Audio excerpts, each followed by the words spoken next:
Hey, welcome back everyone. It is now March 27th of 2021, and as we all witnessed, ever since the very end of GINA Carano's association with the Star Wars franchise, and specifically The Mandalorian, a lot of fans have been very questionable over on whether or not the Star Wars franchise can really live on a successful note between Jon Favreau and Dave Filoni.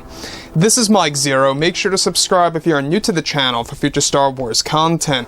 First things first, I hope that you all are having a fantastic day wherever you guys are, or a fantastic night. A lot of fans are very curious about what's been going on with Disney and Lucasfilm. Now, obviously we know that Kathleen Kennedy is still working very hard on the Acolyte series, with of course Leslie Headland. They're still pushing for that 2022 release, but it's looking more and more likely that that is going to be delayed until 2023, most likely in either Q1 or Q2 of that year. Now, moving ahead about all of this, we do know that Jon Favreau and Dave Filoni, they both are working on numerous different projects, such as, Ahsoka, Mandalorian, Kenobi on some levels with Deborah Chow. I mean, they got a lot on their plate. They're very busy people, and they are guys that dedicate their lives to the overall Star Wars franchise.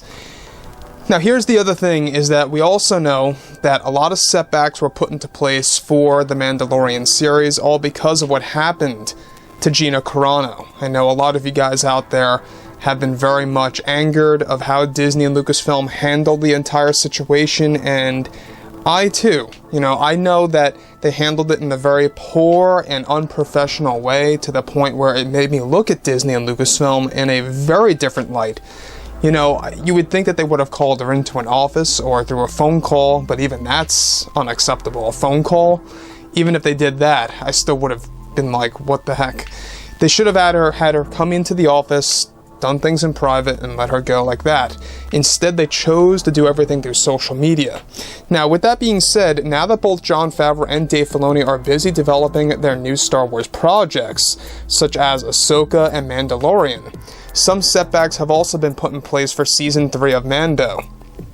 Now, it's described, however, that behind the scenes, since the firing of GINA Carano, many changes are being made over at Lucasfilm. It's described that currently Lucasfilm's Kathleen Kennedy is requesting some higher-ups over at Disney to make a major change to the Kenobi TV series, and to the Ahsoka TV series as well simultaneously, with the use of Darth Vader. It's described that Kathleen Kennedy is beginning to have a change of heart of bringing back actor Hayden Christensen, and is calling for Darth Vader to be recast by somebody else in the suit and with the helmet off in some scenes for the Kenobi limited series as well as Ahsoka.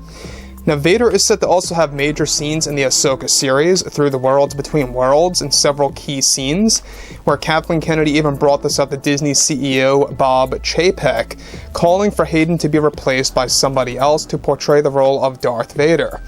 However, it's noted that Bob Chapek, the Disney CEO, was completely against this request by Kennedy, and refused to allow this to even move ahead.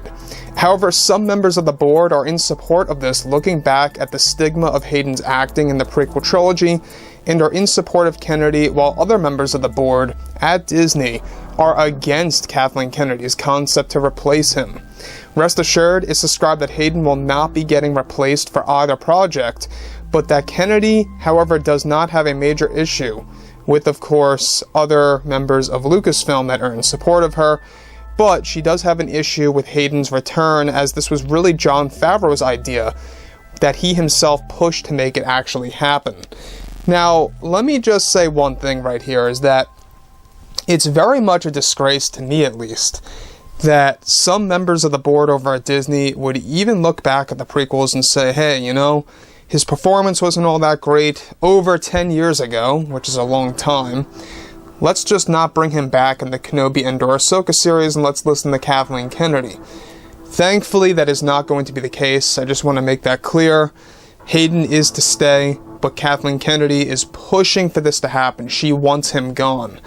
Now, the reason why he was actually coming on board in the first place, as I described, is that Jon Favreau is the man who pushed this idea and convinced Bob Chapek to make this happen, and Bob Iger also at the time.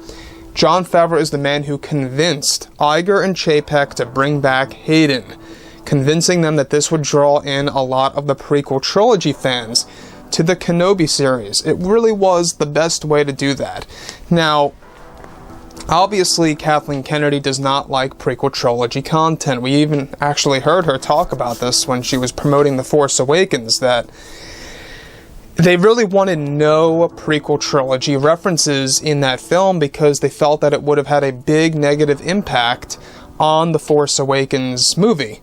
And that's why, if you look at The Force Awakens, there's pretty much no major prequel references. Sure, you know, there's some little references here and there, like, you know, in the beginning, when Oscar Isaac's character, Poe Dameron, you know, is talking to Lor San Tekka on Jakku, and he says, balance to the Force, right? Little, tiny references, not even really references, but, you know, dialogue that was actually created with the Star Wars prequels. That's about it, really.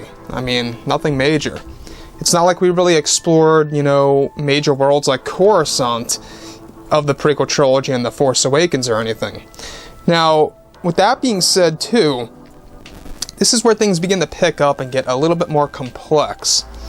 Now, Hayden is not only involved in Ahsoka and Kenobi, but he's also going to be involved in other Star Wars projects. Keep in mind, Hayden is a very busy man now, and I'm very proud of that.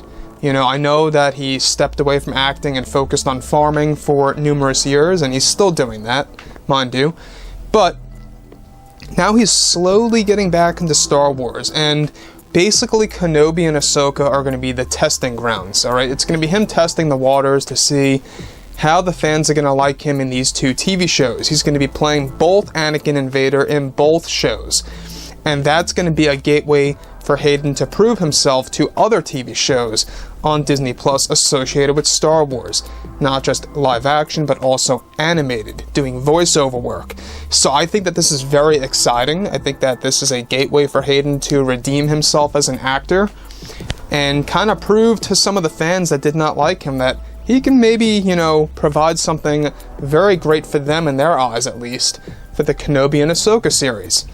You know, that's what they want to do, John and Dave. They want to capture fans' hearts. They really want to create emotion. Remember when fans saw Luke, the amount of emotion, right? Fans got very teary-eyed, some cried, and that's all okay. And it just proves of how well the writing was of that episode. Not just that, but how well the surprise impacted the overall Star Wars fandom. And that, to me, I think, is exactly what the fans want.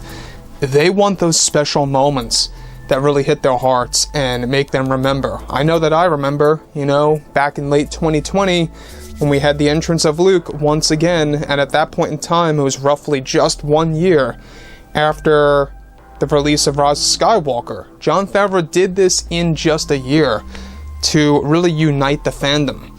And then once the GINA CARANO thing unraveled back in February, you know, that's when things began to crumble a little bit. And that's why John and Dave are trying to do everything in their power to keep it stuck together, to keep the fans united. So like I said before, guys, you know, drop a comment below overall. Let me know what you think about this below in the comments. And if you guys did enjoy the content for today, do make sure to drop a thumbs up on this video to support the channel. I thank you all so very much for the kind support, and I'll catch you guys next time.